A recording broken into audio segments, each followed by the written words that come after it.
আপনি ৩০০ ফিটের জনসভাকে দেখেন আর জানাজাকে দেখেন।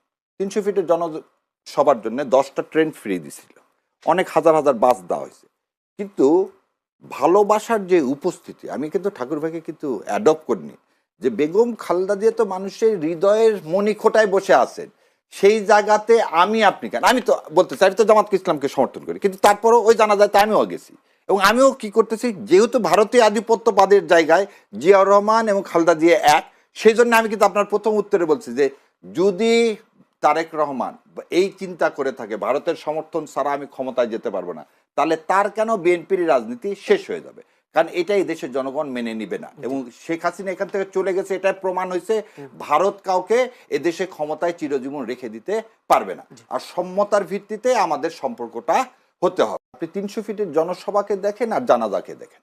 ৩০০ ফিটের জনসভার জন্য 10টা ট্রেন ফ্রি দিছিল, অনেক হাজার হাজার বাস দেওয়া হয়েছে, কিন্তু